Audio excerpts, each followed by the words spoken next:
Antikos laikais skulptoriai lipdė tobuliausias figūras, o šiandien geras plastinės chirurgijos specialistas gali sukurti tobulo grožio būtybę iš kiekvieno mūsų. Šiais laikais kalbos apie plastinę chirurgiją užsimezga taip pat dažnai kaip ir apie orą, keliones ar naujus pirkinius. Juose galima prisiklausyti įvairiausių gandų ir mitų.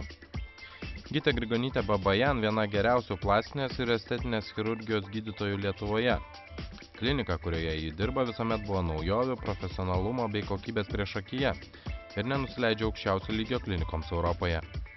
Jau būdama studentė, tikrai žinojau, ko noriu būti ir iš tikrųjų pasirinkau tą sritį, nes turbūt vienintelė chirurgijos sritis, kur, sakysim, suderinami tokie du dalykai, kurie, aš atrodo, iš pirmo žingsnio visai nesuderinami. Tai, pavyzdžiui, ta chirurgijos yra tikslumas, konkretumas ir tas meniškumas, kūrybiškumas, net, sakysim, skulptūriškumas. Moteris svarsto, jog nauja medicinos sritis patraukia dėl to, jog jai reikia specifinių charakterio savybių – kruopštumo, kūrybiškumo ir novatariškumo. Pusė chirurgų man sakė, ką tu čia pasirinkai, čia ne chirurgija. Tai kai kurie iš jų, aišku, patys po to tapo šitas specialybės atstovais. Dažnas pasakys, kad šiuo metu plastinė chirurgija išgyvena aukso amžių. Gytė Babajan patikslina. Taip galima sakyti apie Jungtines valstijas ar vakarų Europos šalis. Lietuviai plastinėms operacijoms ryžtasi daug mažiau. Top 3 yra toks. Pirmoje vietoje yra krūtų operacijos, iš kurių lyderė yra krūtų padidinimas implantais. Ir po to dalinasi, sakysim, viršutinio akių plastika ir riebalų nusiurbimas. Apie krūtų operacijas, dydžių madas ir pašalinius poveikius sklando tiek mitų, kad būtų galima rašyti enciklopediją. Ne ką mažiau istorijų ir apie riebalų nusiurbimą. Ar iš tiesų tai stebuklingas būdas per keletą valandų atsikratyti visų nereikalingų kilogramų? Visada iš tikrųjų būna nuoširdus pokalbis ir siūlai visą kompleksą. Nes, sakysim, operacija viena šituo atveju, jinai nebus tokia efektinga, išskyrus tam tikrus vėlgi atvejus, kur jau dietos, sportai, masažai jau nieko nepadaro, bet lieka tam tikros sritys kaip užkerėtos. Tai va čia, sakysim, riebalų nusiurbimas yra idealus variantas. Tačiau Gytė pabrėžia, kad riebalų nusiurbimas nėra viršsvorio mažinimo operacija. Gydytoja džiaugiasi, kad kuo toliau, tuo labiau daugelis moterų supranta, kad nėra stebuklų ir kad pastangų įdėti reikia ir po operacijos.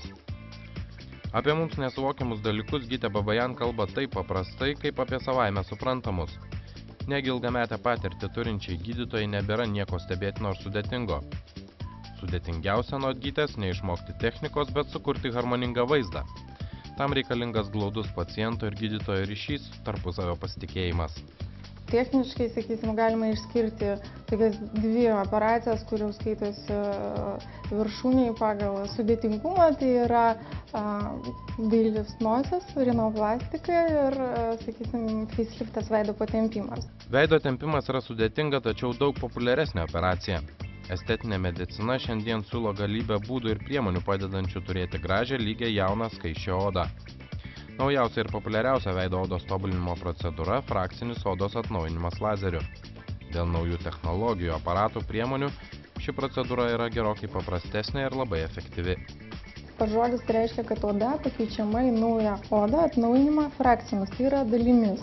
Kas 4 tašką lazeris praeina per visą odą ir tam stulpelį, oda keičiasi naujo odą. Jeigu tu tik patempi odą, padarai tai vadinamą veido patempimą ir oda lieka visa faktūra sena, tūkstančiai mažų raukšlių pigmentai, tai vaizdas yra visai kitas. Jeigu tu tą veidą dar praeis ir valdysi, sakysim, lazerinę procedūrą, išvalysi nuo smulkių raukšlių, pigmentų ir taip toliau, kraujagyslių ir visokių dalykų. Jau ir Lietuvoje įprastas dalykas botulino injekcijos. Joms pacientai Lietuvoje ryžtasi kone kasdien.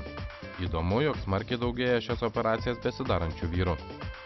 Apie galimus botulino padarinius taip pat sklando įvairiausių kalbų, tačiau Gytė turi paprastą paaiškinimą. Jei iš tiesų ši procedūra būtų pavojinga, nebūtų ir tokia populiari. Botulinas iš tikrųjų Amerikoje tai stovi pirmoje vietoje pagal tokias procedūras, grožio procedūras, kur nereikia didelių chirurgijų ir invazijų. Ir antras dalykas, jis neleidžia susidaryti tom raukšlėm, jis naudojamas daugiau profilaktiškai.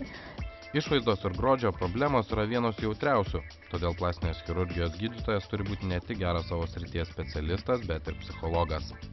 Aišku, tas yra labai sunku, nes, pavyzdžiui, ateina pacientas, tai matai pirmą kartą ir tu per kokį 40 minučių turi numatyti ir Išnagrinėti visus motyvus, kurie jį atvedė pas tave, kodėl jis nori tai daryti. Žmonės keisti savo išvaizdą paskatina ne tik vidiniai dalykai, bet ir problemos darbe, šeimoje. Moteris pasakojo, jog ne kartą teko atkalbėti pacientus nuo minčių keisti išvaizdą ir rekomenduoti apsilankyti pas psichoterapeutą. Atskirais atvejais, tada, kai atveda vaikinį savo drauges, žmonas, moteris ir iš tikrųjų tai moteriai visiškai tos operacijos nereikia ir jinai sėdi praktiškai nieko nekalba, o ją atlydėjęs džentelmenas pasakoja, ką jisai nori pakeisti. Kas ilgametę patirtį grožio srityje dirbančiai gydytojai yra gražus žmogus.